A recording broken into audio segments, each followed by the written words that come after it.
العالمين. وقد قال الله تعالى في القرآن العظيم والفرقان المجيد: ما يفعل الله بعذابكم إن شكرتم وآمنتم وكان الله شاكرا عليما. صدق الله العظيم. قال نبينا رسول الله صلى الله عليه وسلم: كل مولود يولد على فطرته كما قال عليه الصلاة والسلام. நிறையுடைய வாழ்வழைத்து நெடுநிலத்தை காப்பதற்கு மறையளித்த இறைவனுக்கே மாபெரும் புகழனைத்தும் சத்திய தூதராம் நபிகள் நாயகம் ஸல்லல்லாஹு அலைஹி வஸல்லம் அவர்களின் மீதும் அவர்களின் வழிவாழ்ந்த சத்திய சஹாபா பெருமக்கள் மீதும் அவுலியாக்கள், நாதாக்கள், சுகதாக்கள் நம் போன்ற அனைத்து நல்லடியார்களின் மீதும் ஏக வல்லோனின் சாந்தியும் சமாதானமும் என்றென்றும் நின்று நிலவட்டுமாக. அஸ்ஸலாமு அலைக்கும் வரஹ்மத்துல்லாஹி வபரகாத்துஹு. கண்ணியத்திற்குரிய இஸ்லாமிய பெரியோர்களே, சகோதரர்களே,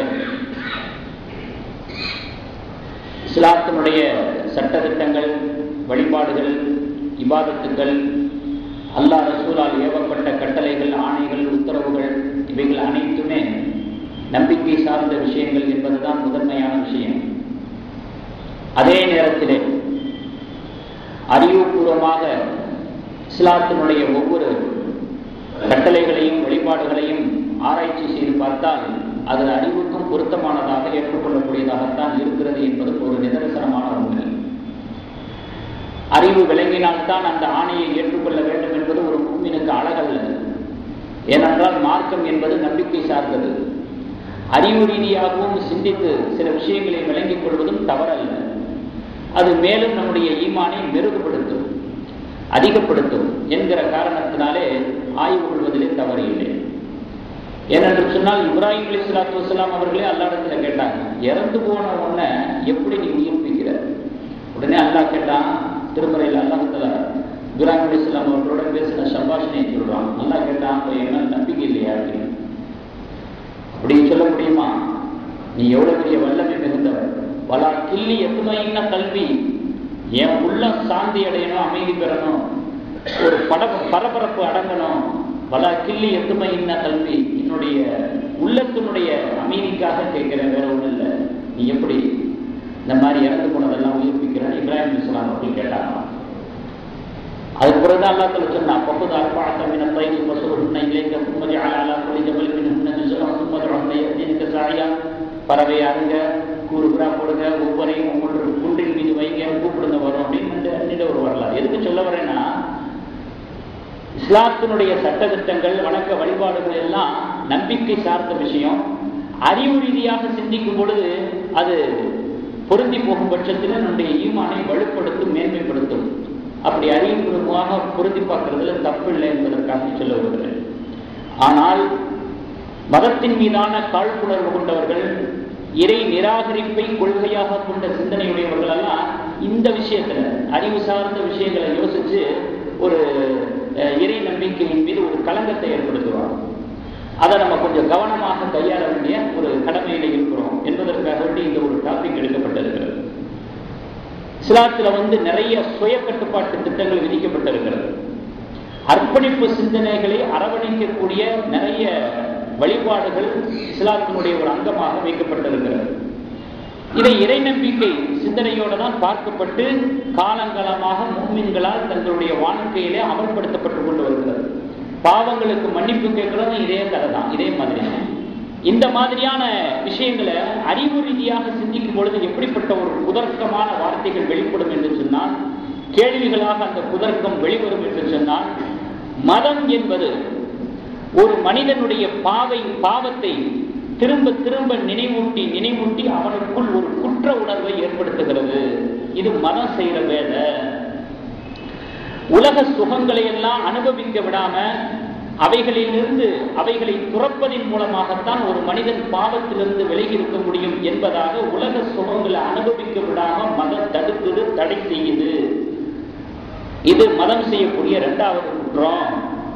மூணாவது, இதை செய்யாத, அங்கே போகாத, இதுதான் சரி, அதுதான் சரி, இது தவறு அப்படின்னு ஏராளமான கட்டுப்பாடுகள் அவனுடைய வாழ்க்கைக்குள்ள திணிச்சு ஹவுஸ் அரெஸ்ட் பண்ற மாதிரி அவனுடைய வாழ்க்கையை அரெஸ்ட் பண்ணி விடுகிறது இந்த மதம் என்பதாகவும் ஒரு ஒரு காலத்துல ஐரோப்பா மதத்தினுடைய பிடியில் இருந்தது. மதத்தினுடைய பிடியில் இருந்த காலமெல்லாம் ஐரோப்பா இருண்ட கண்டமாகவே இருந்தது. எப்பொழுது மதத்திலிருந்து விடுபட்டதோ, விடுதலையானதோ, அப்பொழுதுதான் ஐரோப்பாவுக்கு கல்வி கண் திறந்தது, நாகரிகத்தினுடைய உச்சத்தை அடைந்தது, உற்பத்தி திறன்ல உச்சகட்டத்தை தொட்டது. இதெல்லாம் மதத்தினுடைய பிடியிலிருந்து விடுபட்டதனாலதான் என்பதாக இதுக்கு ஒரு ஆதாரமா இப்படி ஒரு வரலாற்று சம்பவத்தை சொல்வதுண்டு. அதே மாதிரி மீண்டும் மதம் என்கிற பேர்ல பழையபடி இருண்ட கண்டமாக உலகம் ஆகணுமா, உலகமே ஆகணுமா, மதத்தினுடைய கொட்டடியிலேயே மனிதனுடைய வாழ்க்கை முடங்கணுமா, அதனால இறை நம்பிக்கை, மத நம்பிக்கை, மதத்தை பின்பற்றுவது, மத சட்டங்கள் இதெல்லாம் தூர போட்டுட்டு சுதந்திரமாக வாழ பழகிக் கொள்வோம் என்பதாக மதத்தின் மீது காழ்ப்புணர்வு கொண்டவர்கள், இறை மறுப்பை கொள்கையாக கொண்டவர்கள் எடுத்து வைக்கக்கூடிய அறிவு ரீதியான வாதங்களாக இன்று குறிப்பாக அரேபிய நாடுகளிலே வலம் வந்து கொண்டிருக்கிறது என்பதை நினைவில் கொள்ள வேண்டும். இவர்கள் சொல்லக்கூடிய எல்லா விஷயமே ஏற்கத்தக்கதுதான், நடந்ததுதான், உண்மைதான். ஆனா இவைகளெல்லாம் யாருக்கு பொருந்தும்னா ஐரோப்பியர்களுக்கு பொருந்தும், பிற மதத்தவர்களுக்கு பொருந்தும், பிற மதத்திற்கு பொருந்தும், பிற வேதங்களுக்கு பொருந்தும். ஆனா இஸ்லாத்தை பொறுத்தளவுல, இஸ்லாமிய வேதத்தை பொறுத்தளவுல, இஸ்லாமிய மார்க்கத்தை பொறுத்தளவுல இவைகளெல்லாம் பொக்கைவாதங்கள், ஒரு காலம் ஏற்றுக்கொள்ள முடியாத ஒரு விஷயம். ஏன் அப்படின்னு சொன்னா, இஸ்லாத்தினுடைய பார்வையில ஒரு மனிதனுடைய உணர்வுகள், ஒரு மனிதனுடைய ஆசைகள், ஒரு மனிதனுடைய இச்சைகள் ஏற்கப்படக்கூடிய விஷயம், திருப்திப்படுத்தப்பட வேண்டிய விஷயம். அந்த இச்சைகளை ஒடுக்கக்கூடாது, அடக்கக்கூடாது, உணர்வுகளை அடக்கக்கூடாது, ஒடுக்கக்கூடாது, அதனுடைய இயல்பான நிலையிலேயே விட்டுறணும், திருப்திப்படுத்தணும் என்பதுதான் இஸ்லாமிய சித்தாந்தம் என்பதை அவர்கள் தெளிவாக விளங்கிக் கொள்ள வேண்டும். ஏன் இதை சொல்லப்படுது அப்படின்னு சொன்னா, அவர்கள் என்ன நினைச்சுக்கிட்டாங்க, இஸ்லாம் ஆசைகளை, உணர்வுகளை, இச்சைகளை திருப்திப்படுத்துறதுக்கு சில ஷர்த்துக்கள் வைத்திருக்கிறது, சில வழிகாட்டுதலை தந்திருக்கிறது, சில வழிமுறைகளை தந்திருக்கிறது. இதை பார்த்துட்டு அவங்க என்ன நினைச்சிட்டாங்க, வேதம், மதம், இறைவன் ஒரு மனிதனுடைய உணர்வுகளை அடக்கி ஒடுக்குது, ஆசைகளை அடக்கி ஒடுக்குது என்பதாக விளங்கிக்கிட்டது அவர்களுடைய தவறு. இச்சையை திருப்திப்படுத்திக் கொள்வதற்கு, ஆசையை திருப்திப்படுத்திக் கொள்வதற்கு இஸ்லாம் சில வழிமுறைகளை சொல்லித் தருகிறது, சில வடிகால்களை அமைத்து தருகிறது. இதுதான் உண்மையான ஒரு நிலை. இப்படி வடிகால்களாக இருக்கக்கூடியவை, வழிமுறைகளை பின்பற்றக்கூடியதாக இருக்கக்கூடியவை தற்காலிகமாக ஒரு செயலை நிறுத்தி வைக்கிறதாகத்தான் ஆகுமே தவிர நிரந்தரமாக ஒரு செயலை தடை செய்வதாக ஆகாது. தற்காலிகமா ஒரு காரியத்தை தடுத்து நிறுத்துறதுக்கு, நிரந்தரமாக அந்த காரியத்தை செய்யக்கூடாதுன்னு தடை பண்றதுக்கு வித்தியாசம் இருக்கிறது. இஸ்லாம் சில விஷயங்களை தடுத்து நிறுத்தி வைக்கிறது தற்காலிகமாக, நிரந்தரமாக அல்ல. உதாரணமா பாருங்க, அல்லாஹ் ஆயத்துல சொல்றான், زُيِّنَ لِلنَّاسِ حُبُّ الشَّهَوَاتِ مِنَ النِّسَاءِ وَالْبَنِينَ وَالْقَنَاطِيرِ الْمُقَنطَرَةِ مِنَ الذَّهَبِ وَالْفِضَّةِ. அதாவது பெண்களின் மீதான ஆசை, ஆண் பிள்ளைகளின் மீதான ஆசை, தங்கத்தாலும் வெள்ளியாலும் குவியல் குவியலாக கொட்டப்பட்டிருக்கக்கூடிய அதன் மீதான ஆசை, வல் ஹைல் முஸவ்வமத்தி அடையாளமிடப்பட்ட உயர் ஜாதி குதிரைகளின் மீதான ஆசை, வல் அன்ஆமி பயன்பாட்டுக்கும் உணவுக்கும் பயனளிக்கக்கூடிய கால்நடைகளின் மீதான ஆசை, வல் ஹர்ஸ் சாகுபடி நிலங்களின் மீதான ஆசை. இவைகளெல்லாம் மனிதர்களுக்கு அழகாக்கி தரப்பட்டிருக்கிறது, அலங்காரமாக்கி தரப்பட்டிருக்கிறது. ஆனால் அல்லாஹ்விடத்தில் இதைவிட சிறந்த இடம் உண்டு என்பதாக அல்லாஹ் தஆலா சொல்லி இந்த ஆயத்தை முடிக்கிறார். அப்ப இவைகளின் மீதான ஆசை இருக்குதே, இது தடை செய்யப்பட்டதல்ல, ஆகுமாக்கப்பட்டது, அவனால் அனுமதிக்கப்பட்டது. ஆனா இதற்கு சில வழிமுறைகளை இஸ்லாம் சொல்லித் தருகிறது. இதன் மீதான ஆசைகளை, இதன் மீது இயல்பாக ஏற்படக்கூடிய உணர்வுகளை எந்த கோணத்துல கொண்டு போகணும் அப்படிங்கிற ஒரு வழிமுறைகளை தான் இஸ்லாம் சொல்லித் தருகிறது. 2 ஷர்த்து உலகத்தினுடைய சுகங்கள் அனுபவிக்கிறதுக்கு, அல்லாஹ் ரசூலால் அனுமதிக்கப்பட்ட சுகங்கள் அனுபவிக்கிறதுக்கு 2 ஷர்த்து வைக்கிறது. முதலாவது, அந்த ஆசைகளை நிறைவேற்றிக் கொள்வதிலே தன்னைத்தானே அழித்துக் கொள்ளக்கூடாது ஒன்று. இரண்டாவது, அந்த ஆசைகளை நிறைவேற்றிக் கொள்வதிலே சமுதாயத்தை அழிவு பாதைக்கு கொண்டு போகக்கூடாது. இந்த 2 ஷர்த்தை கையாளப்படும் பட்சத்திலே அனுமதிக்கப்பட்ட, ஆகுமாக்கப்பட்ட உலகத்தினுடைய சுகங்கள் நிச்சயமாக அது வரவேற்க தகுந்ததுதான், அனுமதிக்கப்பட்டதுதான், அதுல எந்த சந்தேகமும் கிடையாது. தன்னைத்தானே அழித்துக் கொள்வதுனா என்ன? இச்சைகளை நிறைவேற்றுறதுல, ஆசைகளை திருப்திப்படுத்துறதுல தன்னைத்தானே அழித்துக் கொள்வதுனா என்ன? ஒருத்தன் அள்ளும் பகலும் உழைச்சுக்கிட்டு சம்பாரிச்சுக்கிட்டு பொருளை தேடிக்கிட்டு இதே சிந்தனையிலேயே அள்ளும் பகலும் இருந்து கொண்டிருக்கிறார். இதனால சரியா சாப்பிட்றது கூட இல்லை, தண்ணி குடிக்கிறது கூட இல்லை, தூங்குறது கூட இல்லை. அவனுடைய அத்தியாவசியமான உணர்வு ரீதியான விஷயங்களை கூட சாகடித்து விட்டு பணம் பணம் பணம் பொருள் பொருள் ஆசை ஆசை இப்படியே தெரிந்து கொண்டிருக்கும் பொழுது வெகு சீக்கிரத்துல நிலைமை என்ன ஆகும்? அவன் சக்தியை இழந்து விடுவான். சீக்கிரமாகவே அவனுக்கு இருக்கக்கூடிய சக்தி சாகடிக்கப்பட்டு விடும். கடைசியில பாத்தீங்கன்னா சாரி எடுக்கப்பட்ட சக்கையாக ஒரு மனிதனுடைய சக்தி ஆகி போய்விடும். ஒவ்வொரு தனி மனிதர்களாக இருக்கக்கூடிய ஒவ்வொருத்தவங்களும் சமுதாயத்தினுடைய உறுப்பினர்கள் எல்லோருமே இந்த பாணியை கையாண்டா ஆசைகளை நிறைவேற்றுறதுல, உணர்வுகளை திருப்திப்படுத்துறதுல அள்ளும் பகலும் போகியாக இருந்து பசியாக இருந்து சரியா தூங்காம இதே பாணிய சமுதாயத்தினுடைய உறுப்பினர்களாக இருக்கக்கூடிய ஒவ்வொரு மனிதனும் இந்த பாணியில போனா அப்படின்னு சொன்னா சமுதாய அமைப்பே விரயமாகி போய்விடும், சமுதாய அமைப்பே சீர்குலைந்து போய்விடும்.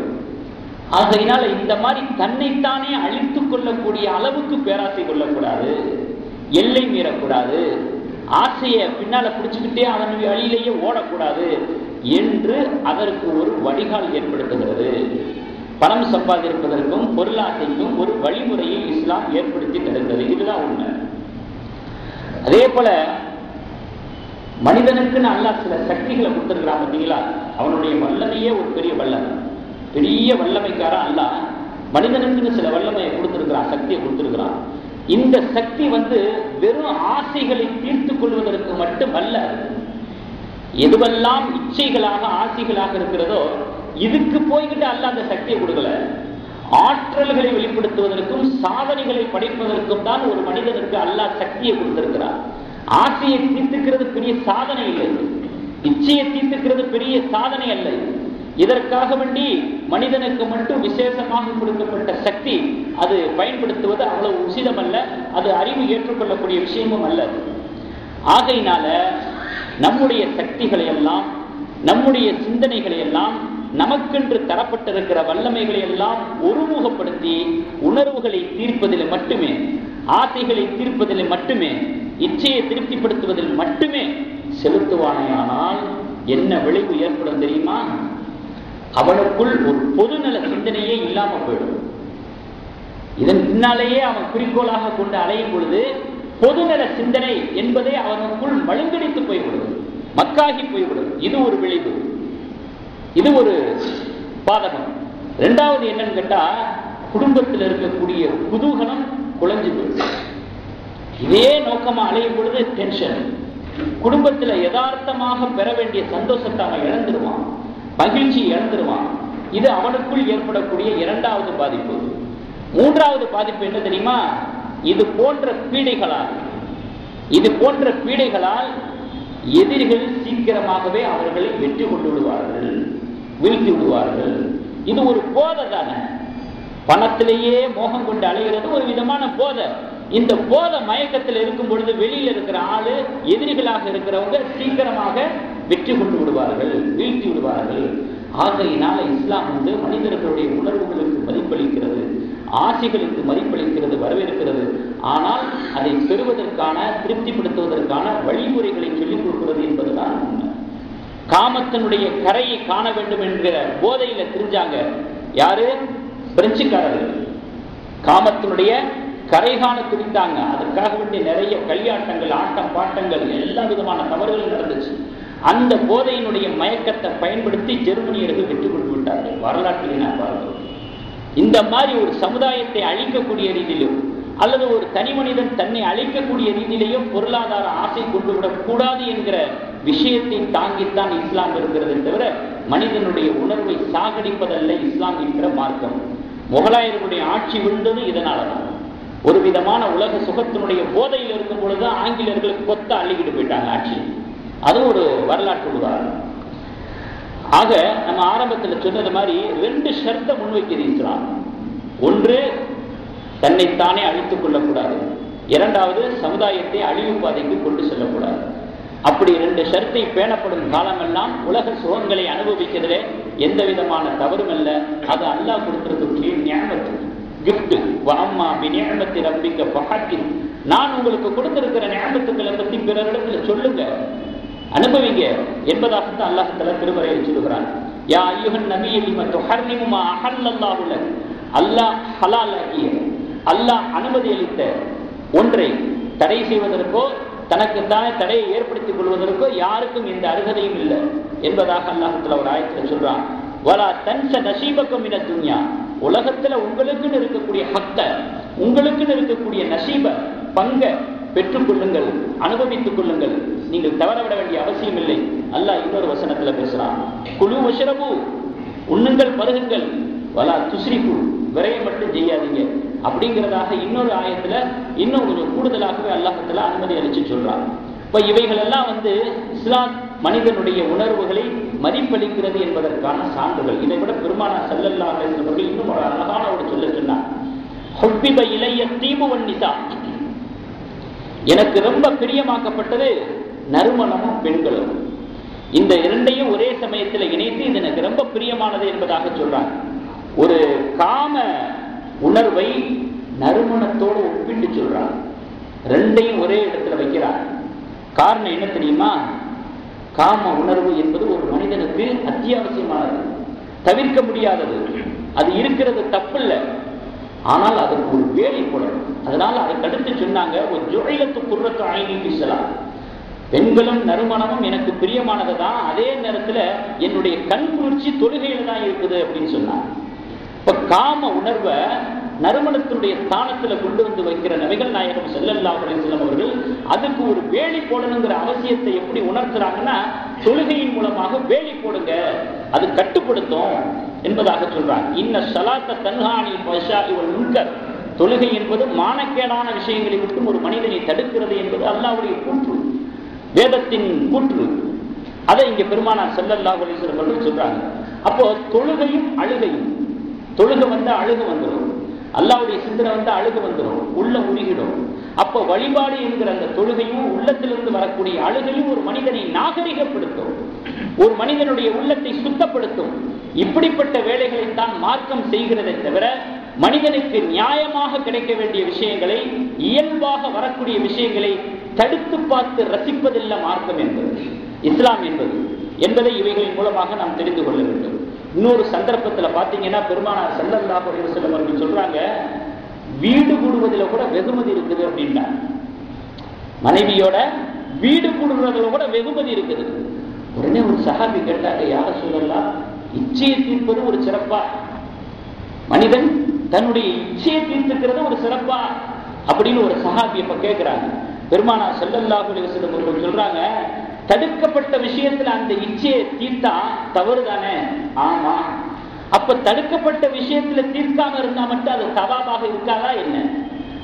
தடுக்கப்பட்ட வழிகள்ல, தடுக்கப்பட்ட விஷயங்கள்ல தன்னுடைய இச்சையை தீர்க்கும் பொழுது அது தவறாகும் பொழுது, தடுக்கப்பட்ட விஷயங்கள்ல, தவறான விஷயங்கள்ல இச்சையை தீர்க்காம நல்ல விஷயங்கள்ல இச்சையை தீர்த்தா அது மட்டும் சவாபா ஆகாதா என்ன என்று பெருமானார் ஸல்லல்லாஹு அலைஹி வஸல்லம் அவர்கள் அந்த சஹாபியினுடைய கேள்விக்கு சரியான விளக்கம் கொடுத்து முற்றுப்புள்ளி வைத்தார்கள். முஸ்லிம் ஷரீஃப்ல பதிவு செய்யப்பட்ட ஹதீஸாக இருக்கிறது.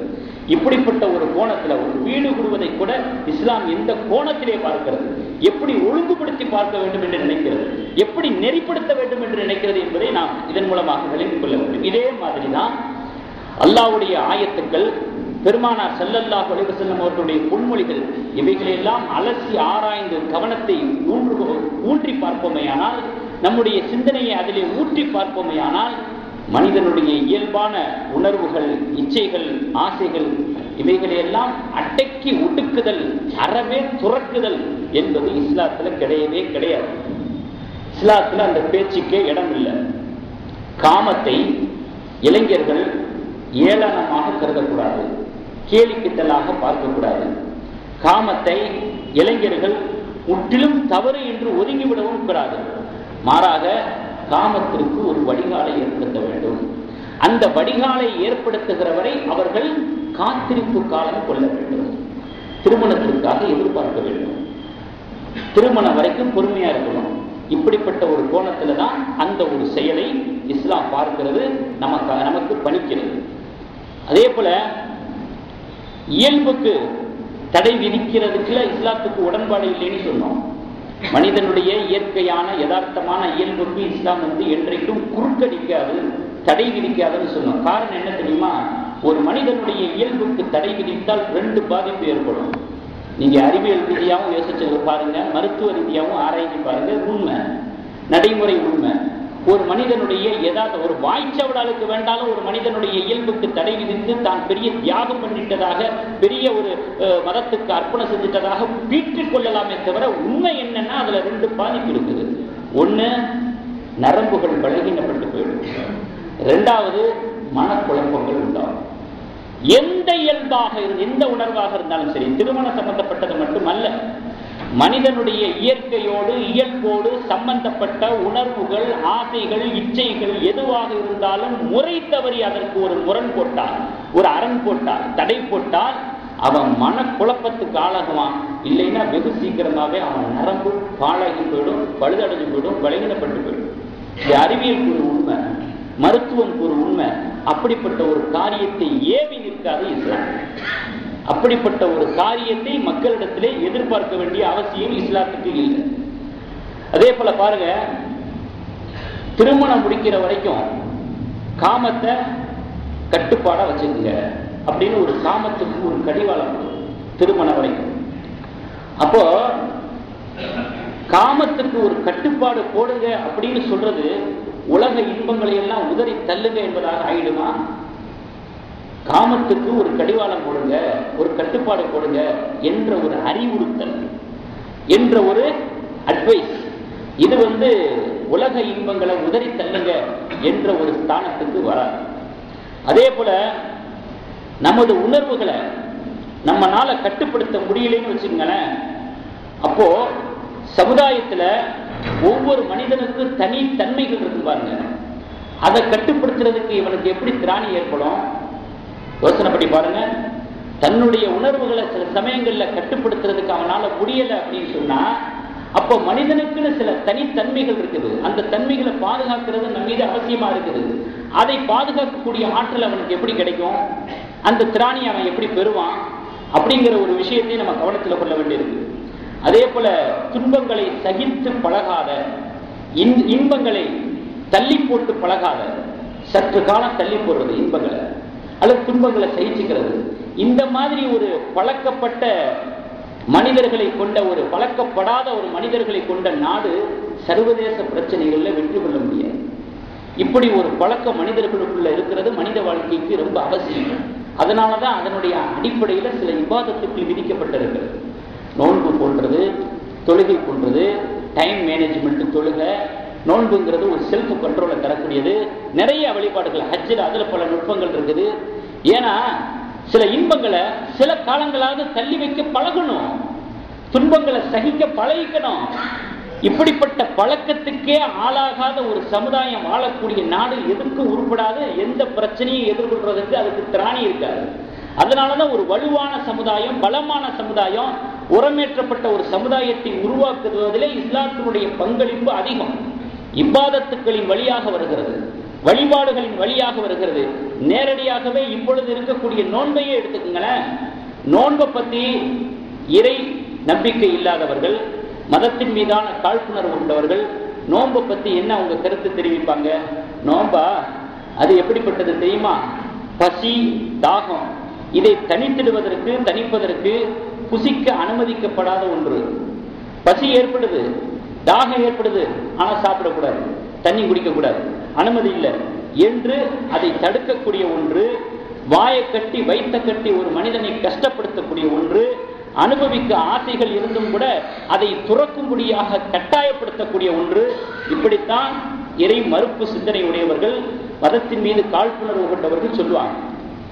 அவர்களிடத்தில் நம்ம திருப்பி கேட்கிற ஒரு கேள்வி என்ன தெரியுமா? முதலாவது விஷயம், தன்னிடம் இருக்கக்கூடிய கட்டுப்படுத்தும் கருவின்னு எல்லாம் ஒண்ணு கொடுத்துருக்கிறோம். இது எல்லா மனிதனுக்கு வழங்கப்பட்டிருக்கிற ஒரு கிஃப்ட். நினைச்சா செய்வான், நினைக்கலைன்னா செய்ய மாட்டான். இந்த ஒரு கட்டுப்பாடு ஒவ்வொரு மனிதனுக்கும் தரப்பட்டிருக்கிறது. இது அல்லாஹ்வால் தரப்பட்ட ஒன்று. தன்னிடத்தில் இருக்கக்கூடிய தன்னிடம் இருக்கக்கூடிய கட்டுப்பாட்டு கருவியை, கட்டுப்பாடும் தன்மையை அவன் பயன்படுத்த தெரியலைன்னா அவனா ஒரு மனிதனா? அப்படிங்கிறதான் இஸ்லாத்தினுடைய கேள்வி. ரெண்டாவது என்னன்னா, அப்புறம் வாகனத்துக்கு கூட பாருங்க வேக கட்டுப்பாட்டு கருவி பொருத்தப்பட்டிருக்கிறது அப்படின்னு சொல்றாங்க. வேகமா போகணும்னு அதே இலக்கை கொண்டு ஒரே பக்கம் போய் சேர்ந்துடக்கூடாதுல்ல. அதனால அவன் கட்டுப்பாடா போகணும், நிதானமா போகணும் தான் அந்த கருவி பயன்படுத்தப்படுகிறது. அதே மாதிரி எனக்கு வேண்டியது பணம், எனக்கு வேண்டியது பதவி, எனக்கு வேண்டியது ஆசை, அது இதுன்னு சொல்லி அதே இலக்கா கொண்டு ஒரே போல தன்னைத்தானே மாய்த்து கொள்ளக்கூடாது அல்லவா? அதனால் அவனுக்கு ஒரு கட்டுப்பாடு தேவை என்பதாக இபாதத்துக்களிலே வழி திருப்பப்படுகிறது. இபாதத்தினுடைய சிந்தனைகள் அவனுடைய உள்ளத்திலே பாய்ச்சப்படுகிறது.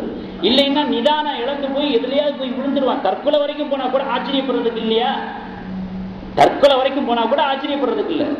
ஆகையினால உனக்குள் இருக்கக்கூடிய கட்டுப்படுத்தும் திறமை பயன்படுத்துறதுக்கு தான் நோன்பு. எல்லாம் இருக்கு. யார் இல்லைன்னு சொன்னா, உன்னுடைய உணவு தான், உன்னுடைய கூல்ட்ரிங்க்ஸ் தான், உன் வீடு தான், உன்னுடைய அறை தான், ஜன்னல் அப்புறம் சாத்து, நீ மட்டும் தனியாத்தான் இருக்க, சாப்பிட மாட்டேன். தனி மனித கட்டுப்பாடு வேலை செய்தா இல்லையா? செல்ஃப் கண்ட்ரோல் வேலை செய்தா இல்லையா? இது சமூகத்தினுடைய பல விஷயங்களுக்கு பயன்படக்கூடிய ஒரு ஆற்றல். இது அந்த ஆற்றலை இதை தவிர்த்து வேற எங்க போய் பயன்படுத்துவாரு? ஆகையினாலே இந்த நோன்பு போன்ற அமல்கள் எல்லாம் நம் மீது படிக்கப்பட்டிருக்கிறது. தனது ஆசைகளை சில மணி நேரத்துக்கு கூட தள்ளி போட திராணியற்றவர் உலகத்தினுடைய ஏதாவது ஒரு விஷயத்தை உருப்படியா செய்ய முடியுமா? இப்ப இணைச்சு பாருங்க. இபாதத்தை கூட நின்றாம கொஞ்சம் வெளியில வந்து பாருங்க. இதை கூட தன்னுடைய ஆசைகளை ஒரு 6:45 மணி வரைக்கும் கூட என்னால தள்ளி போட முடியாதுங்க. நான் அந்த அளவுக்கு வீக்னஸ். இவ என்ன உலகத்துல சாதிச்சிட போறான்? இவ என்ன காரியத்தை உருப்படியா பண்ணிட போறான்? சொல்லுங்க பாருங்க. நம்மளே கேட்போமா இல்லையா? எப்ப ஒரு நியூஸ் பேப்பரை படிக்கிற, எப்படி படிச்சியோ அதே மாதிரி மடிச்சு வைக்க உன்னால முடியலன்னா நீ வேற என்ன காரியத்தை நீ உருப்படியா? சில பேர் ரொம்ப கரெக்டா உள்ளவங்க சொல்லிடுவாங்க. பேப்பரை படிச்சுக்கிட்டு ஒரு பேப்பரை அங்கே போடுறது, ஒரு பேப்பர் இங்கே, அதை எடுத்து ஒழுங்கா எப்படி இருந்துச்சு அப்படி மடிச்சு வைக்கிறதுல சோம்பேறித்தனம். சில பேர்களை கரெக்டா இருக்குன்னு நினைக்கிறவங்க கேட்டே போடுவாங்க. எப்ப ஒரு நியூஸ் பேப்பரை படிச்சு அது எப்படி படிச்சு அதே மாதிரி மடிச்சு வைக்கிறது கூட உனக்கு சோம்பேறியா இருக்குன்னா நீ என்ன காரியத்தை உருப்படியா பண்ண போறன்னு கேட்டே விடுவாங்க. அதே மாதிரி சில ஆசைகள் இருக்குது, இல்லைன்னு யாரு சொன்னா? அது தேவையானதான், தள்ளி போட்டு பழகு. அது என்னால முடியாதுங்க, அப்ப நீ என்ன காரியத்தை உருப்படியா பண்ண போறப்போ கேட்போமா இல்லையா? அதனுடைய அடிப்படையில் அல்லாஹ் விதித்த ஒரு கடமை தான் இந்த நோன்புங்கிறது. அதே போல தனக்குத்தானே தடுத்துக் கொள்ளக்கூடிய ஒரு திராணியை இவன் வளர்த்துக் கொள்ளவில்லை என்றால், அதற்கான பழக்கத்தை இவன் தனக்குள் ஏற்படுத்திக் கொள்ளவில்லை என்றால், உலகத்தில் எத்தனையோ சமூக கொடுமைகள் தலைவிரித்து ஆடிக்கொண்டிருக்கிறது. அதையெல்லாம் எப்படி நீ தடுத்து நிறுத்துவ? உன்னுடைய வாழ்க்கையிலேயே செல்ஃப் கண்ட்ரோல் பிரேக் டவுன் ஆகி போய் கிடக்குது. மற்றவங்களுடைய லைஃப்ல இருக்கக்கூடிய தீமைகளை எப்படி பிரேக் பண்ணுவேன்? அதுக்கு தகுதி இல்லாதவனாக ஆகிடுவான். அதனுடைய பொறுப்பை மேற்கொள்ள தகுதி இல்லாதவனாக ஆகிடுவான். ஆகையினாலே ஒரு மனிதனிடத்தில் இருக்கக்கூடிய கட்டுப்படுத்தும் தன்மையை உரம் போடுவதற்காக கொடுக்கப்பட்டிருக்கக்கூடிய வாய்ப்பாக இருப்பதுதான் இந்த இஸ்லாத்தினுடைய வழிபாடான நோன்பு என்பதை நாம் விளங்கிக் கொள்ள வேண்டும். அதே போல உலகத்துல நம்ம எதையாவது சாதிக்கணும்னு வச்சுக்கோங்க, சமூகத்தினுடைய கொடுமைகளை பூரா ஒழிச்சு கட்டுறது ஒரு சாதனை தானாங்க. சாதனைனா ஒரு அரசாங்கத்தை திருப்திப்படுத்துற மாதிரி ஒரு காரியங்களில் ஈடுபடுறது மட்டும்தான் சாதனையா? கின்னஸ் புத்தகத்தில் இடம்பெறது மட்டும்தான் சாதனையா? அது ஒரு உப்புஜப்புக்கு பிரயோஜனம் இல்லாதது. சமூகத்தினுடைய வாழ்வுக்கு பயன்படக்கூடிய எத்தனையோ கொடுமைகளை ஒழிக்க வேண்டிய விஷயம் இருக்குது, அதெல்லாம் சாதனை தான். பங்களாதேஷ்ல யூசுஃபுங்கிற ஒரு கடன் கொடுத்து பெரிய ஒரு சாதனை பண்ணி அவார்டு வாங்க இல்லையா?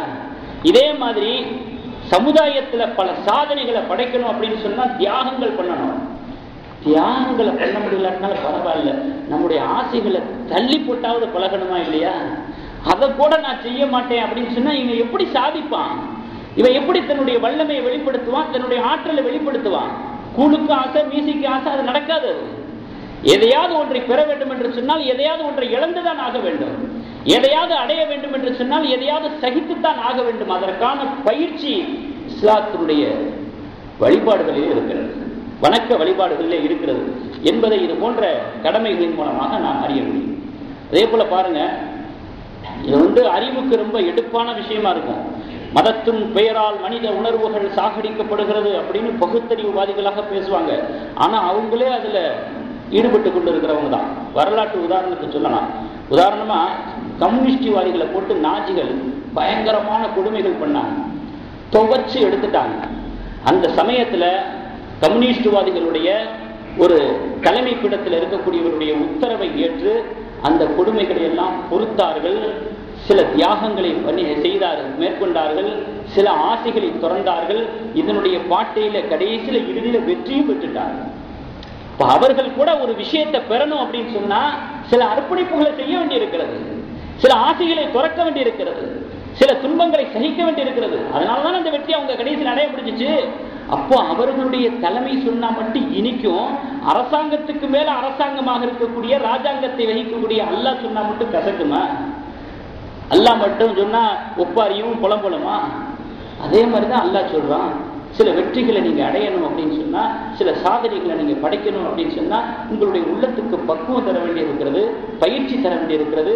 அந்த பயிற்சி சில சமயங்கள்ல பட்டவர்த்தனமாக இருக்கும், வெளிரங்கமாக இருக்கும், இருந்தாலும் மேற்கொள்ளணும். அப்பத்தான் நீங்க உலக வாழ்க்கையில வெற்றி பெற விட முடியும் என்கிற ஒரு அடிப்படையில தான் அல்லாஹ் தஆலா சில வழிபாடுகளை நமக்கு ஏற்படுத்தி வச்சிருக்கிறார். அதே போல பாவகமான காரியங்கள்ல அல்லாஹ்விடத்துல மன்னிப்பு கேட்கிறோம் பாருங்க. அதுலயும் ஒரு குதர்க்கமான ஒரு கேள்வி என்ன அப்படின்னு கேட்டா, ஒரு மனிதனை எப்ப பார்த்தாலும் நீ பாவி, நீ பாவம் செஞ்சவன், பாவம் உனக்கு கேடு, நீ குற்றம் செஞ்சவன், இப்படியே அவன் செய்யற குற்றத்தை நினைவூட்டி அவனுக்குள்ள ஒரு தாழ்வு மனப்பான்மை ஏன் போடுறீங்க? பாவம் பாவம் என்ற பெயரிலே அவனுக்கு ஒரு பயத்தை உண்டு பண்ணி அவனுடைய வாழ்க்கையை முடக்க பார்க்கறீங்க என்பதாக ஒரு அறிவு சார்ந்த ஒரு கேள்வியை முன்வைக்கிறாங்க. இங்கே அது தெரியலைங்க. நான் எதுக்கு நான் சொல்ல வரேன்னா, நீங்க எல்லா விஷயங்களையும் தெரிஞ்சுக்கணுங்கிறக்காண்டி நான் சொல்ல வரேன். சில படித்த இஸ்லாமியர்கள் இருக்காங்க பாருங்க, அவர்களிடத்துல அறிவுபூர்வமான வாதங்களையும் வார்த்தைகளையும் முன்வைத்து அவர்களுடைய உள்ளத்தில் இருக்கக்கூடிய இறை நம்பிக்கையில ஓட்ட போடுற வேலை நடந்துகிட்டு இருக்குது. எங்கேயோ நடந்துகிட்டு இருந்தாலும் எல்லா விஷயங்களையும் நம்ம தெரிந்து வைத்துக் கொள்வது நம்ம மீது அவசியம் என்பதற்காக நான் உங்களுக்கு இதை நான் சொல்றேன். அப்போ அவன் செய்யக்கூடிய பாவத்தையே சொல்லி சொல்லி அவனுக்குள்ள ஒரு பயத்தை உண்டு பண்ணக்கூடிய வேலை இந்த மதம் செய்யுது என்பதாகவும் ஒரு வாதங்களை முன்வைக்கிறாங்க. அதுவும் இஸ்லாத்துல எடுபடாத ஒரு சமாச்சாரம். ஏன்னா இஸ்லாத்தை பொறுத்தளவுல பாவங்களை பத்தி பேசுறதை விட பாவ மன்னிப்பை பத்தி தான் அதிகமா பேசுது. பாவங்களை பத்தி பேசுறதை விட பாவ மன்னிப்பை தான் அதிகமாக பேசுகிறது. பாவங்கிறது இஸ்லாத்தினுடைய பார்வையில ஒரு மனிதனோட ஒட்டி பிறக்கக்கூடிய ஒன்று அல்லது, பழி அல்லது. ஒரு மனுஷன் பிறக்கும் போதே பாவியா பிறப்பான், பாவத்தை சுமந்துக்கிட்டு பிறப்பான் அப்படிங்கிறதாக பிறப்போடு உள்ள பழி அல்ல பாவம் என்பது. இது இஸ்லாத்தினுடைய பார்வை, இஸ்லாத்தினுடைய நிலைப்பாடு. ஏன் ஆதம் அலைஹிஸ்ஸலாம் அவர்களே, ஹவ்வா அலைஹிஸ்ஸலாம் அவர்களே தவறு பண்ணிட்டாங்க, பாவம் செஞ்சுட்டாங்க அப்படின்னு சொன்னா அதுக்காக வேண்டி அவர்கள் செய்யக்கூடிய செஞ்ச அந்த தவறு, அந்த பாவம் அப்படியே மனித இனத்தோடு ஒரு தொற்று நோயாக தொடர்ந்து வந்து கொண்டிருக்கிறது என்பதெல்லாம் இஸ்லாத்தினுடைய நிலைப்பாடு அல்ல, இஸ்லாத்திற்கு அதுக்கு உடன்பாடு அல்ல. ஆதம் ஹவ்வா அலைஹிஸ்ஸலாம் அவர்களுடைய விஷயத்துல ஒரு சருகுதல் ஏற்பட்டுருச்சுன்னு சொன்னா அதற்கு நிவர்த்தியை பண்ணிட்டாங்க. அல்லாஹ் ஆயத்துல சொல்றார், 2வது அத்தியாயம் 37வது வசனம், ஃபத்தலக்கா ஆதமு மிர் ரப்பிஹி கலிமாத்தின். ஆதம் அலைஹிஸ்ஸலாம் அவர்கள் தன்னுடைய ரப்பிடமிருந்து சில வாக்கியங்களை பெற்றார்கள். அதை கொண்டு அல்லாஹ் தஆலா அவர்களுக்கு மன்னிப்பளிச்சுட்டான். இன்னஹு ஹுவத் தவ்வாபுர் ரஹீம். அவன் மன்னிப்பை ஏற்பவன், கருணையாளன். முடிஞ்சு போச்சு, க்ளோஸ். அந்த பாவ மன்னிப்பு நடைந்தேறி முடிந்து விட்டது. அதே மாதிரியான ஒரு விஷயத்தை சந்ததிகளே நீங்களும் பின்பற்றுங்க. சில தவறுகள் சந்தர்ப்ப சூழ்நிலைகளால் உங்களால் ஏற்பட்டு விடும். அதற்கு நிவர்த்தி இருக்கிறது, அதற்கு வழிகால் இருக்கிறது. அல்லாஹ்விடத்துல மன்னிப்பு கேட்டீங்கன்னா அல்லாஹ் தஆலா மன்னிப்பினுடைய வாசலை திறந்து வச்சிருக்கான். அது மட்டும் அல்லாஹ் தஆலா சொல்லி நிறுத்தல, வஸாரிஉ இலா மக்ஃபிரத்தின் மிர் ரப்பிஹிம். உங்களுடைய ரப்பிடத்திலே மன்னிப்பின்பால் விரையுங்கள், ஜன்னத்தின் சொர்க்கத்தின்பால் விரையுங்கள். அர்துஹ ஸமாவாத்து வல் அர்து. அந்த சொர்க்கத்தினுடைய விசாலம் உலகம், வானம் பூமியினுடைய விசாலம். உழைத்தத்தில் முத்தகீன், அல்லாஹ்வை அஞ்சியவர்களுக்கு சித்தப்படுத்தி வைத்திருக்கக்கூடிய இடம் சொர்க்கம் என்பதாக அல்லாஹ் தஆலா ஒரு வசனத்தில் சொல்றான். இப்ப இந்த வசனங்கள் எல்லாம் ஒரு மனிதனுடைய உள்ளத்தில் இருக்கக்கூடிய தன்னம்பிக்கையை ஊனப்படுத்துறதுக்கு அல்லது, அவனுடைய அமைதிக்கும் அவனுடைய நிம்மதிக்கும் ஒரு வடிகாலை தரக்கூடிய ஒரு விஷயம். சந்தர்ப்ப சூழ்நிலைகள் மனிதன் தவறு செய்யக்கூடியவனாக இருக்கிறான், இல்லைன்னா அவன் மலக்காயிடுவான். அதுக்கு நிவர்த்தி என்ன? அல்லாஹ்விடத்துல கேளு. எத்தனை முறை பாவங்கள், அதுக்குன்னு பாவம் செஞ்சிடக்கூடாது. எத்தனை தடவை நம்ம அறியாமல் பாவங்கள் தவறுகள் நடைபெற்று விட்டாலும் கூட அல்லாஹ்விடத்துல மன்னிப்பு கேட்டா அல்லாஹ் மன்னிக்க தயாராக இருக்கிறான் என்று அவனுடைய உள்ளத்தை பதட்டப்பட்டு கொண்டிருக்கக்கூடிய, அவனுடைய உள்ளத்தை பதப்படுத்தக்கூடிய வேலையைத்தான் பாவ மன்னிப்பு செய்கிறதை தவிர ஊனப்படுத்துகிற வேற காரியத்தை மார்க்கம் செய்யவில்லை, வேதம் செய்யவில்லை. அதையும் நாம் விளங்கிக் கொள்ள வேண்டும். இன்னொரு வசனத்துல ரொம்ப அழகாகவே சொல்றான், அல்லாஹ் தஆலா மனிதர்கள் மீது அடியார்கள் மீது எவ்வளவு கருணை வச்சிருக்கிறான் பாருங்க. மா யஃஅலுல்லாஹு பி அஸாபிக்கும், உங்களை வேதனைப்படுத்துறதுக்கு எனக்கு என்ன வந்துச்சு, எனக்கு என்ன லாபம்? அல்லாஹ் கேட்கிறான் 4வது அத்தியாயம் 147வது வசனத்துல, உங்களை அதாவப்படுத்தணும், வேதனைப்படுத்தணும், உங்களை கஷ்டப்படுத்தி பார்க்கணும்னு எனக்கு என்ன வந்துச்சு? மா யஃஅலுல்லாஹு பி அஸாபிக்கும், உங்களை வேதனை செய்யறதுக்கு நாம ரெடியா உட்கார்ந்துக்கிட்டு இல்ல. மா யஃஅலுல்லாஹு பி அஸாபிக்கும், எப்படா இவன் வருவான், நரகத்துல தூக்கி போடுவான், அவனை துவப்போம், இதான் எனக்கு வேலையா? இதன் மீதான ஆசை எனக்கு இல்லை. நீங்களாம் எதிர்பார்க்கிறத விட ரொம்ப அதிகமாகவே என்னுடைய கருணையை நீங்க எதிர்பார்ப்பீங்க மறுமையில். அவ்வளவு கருணை சிந்தனை உடையவனா. மா யஃஅலுல்லாஹு பி அஸாபிக்கும், உங்களை வேதனைப்படுத்துவதற்கு அல்லாஹ் இல்லை. இன் ஷக்கர்தும் வ ஆமன்தும், இதே மாதிரி நம்பிக்கை கொண்டு இதே மாதிரி நன்றி செலுத்திக்கிட்டு இருந்தீங்கன்னா உங்களையே நான் கஷ்டப்படுத்த போறேன், உங்களுக்கு ஏன் நான் தண்டனை கொடுக்க போறேன். வ கான அல்லாஹு ஷாக்கிரன் அலீமா, அல்லாஹ் தஆலா கூலி தருபவர்கள் சிறந்தவனாக இருக்கிறான், எல்லாவற்றையும் நன்கு அறிந்தவனாக இருக்கிறான். நம்பிக்கை கொள்ளுங்க, நற்காரியத்தில் இறங்குங்க, என்னை சிறந்த கூலியாளனாக பார்ப்பீங்க, கூலி கொடுப்பவனாக பார்ப்பீங்க. எவ்வளவு அழகா பேசுறான் பாருங்க. ஆக மனித உணர்வுகள் என்பது இஸ்லாத்திலே ஒரு மரியாதைக்குரியது, மதிப்பு மிக்கது. அதுக்கு ஒரு வழிகால் ஏற்படுத்தி அதை சரியான ஒரு வழியிலே கொண்டு போய் நேர்த்திப்படுத்த வேண்டும், முறைப்படுத்த வேண்டும் என்பதற்கு தான் இந்த வழிபாடுகள். ஆகையினால இஸ்லாத்தினுடைய எந்த வழிபாட்டையும் நாம் குறை காண்பதிலே ஈடுபட்டு விடக்கூடாது. இஸ்லாத்தினுடைய எந்த வணக்க வழிபாடுகளையும் ஒரு நம்முடைய ஆசைக்கு எதிராக இருக்கிறது, நம்முடைய இச்சைக்கு எதிராக இருக்கிறது, நம்முடைய எதிர்பார்ப்புக்கு மாற்றமாக இருக்கிறது. ஜக்காத்தையே எடுத்துக்கங்களேன், என்ன சம்பாதிக்கிற காசை பூரா இப்படி கொடுக்குறோமே, கொடுக்க சொல்லித மார்க்க அப்படி நினைக்காதீங்க. ஒவ்வொரு வழிபாட்டிலேயும் ஒரு நுட்பம் இருக்கிறது. அது நம்முடைய வாழ்க்கையை தூக்கக்கூடியதாகத்தான் இருக்குமே தவிர தாக்கக்கூடியதாக இருக்காது என்பதை நீங்க நினைவில் கொள்ள வேண்டும். ஆக எந்த இறை வழிபாடுகளும் வணக்க வழிபாடுகளும் கசப்பாக நம்முடைய உள்ளத்தில் தெரியாத அளவுக்கு அல்லாஹ் தஆலா நம்முடைய ஈமானில பலத்தை தந்தல் புரிவானாக, நம்முடைய ஈமானை வலுப்படுத்தி தந்தல் புரிவானாக. இறை அச்சத்தை நம்முடைய உள்ளத்திலே உரமாக்கி இறை அச்சத்திலும் இறை நம்பிக்கையிலும் தேர்ந்தவர்களாக ஊறியவர்களாக அல்லாஹ் தஆலா உலகத்தில் நாம் உள்ளளவு வரை நம்மை அல்லாஹ் தஆலா வாழ்வாங்கு வாழச் செய்திருவானாக. வாஹிர் தாவனா அல்ஹம்துலில்லாஹி ரப்பில் ஆலமீன்.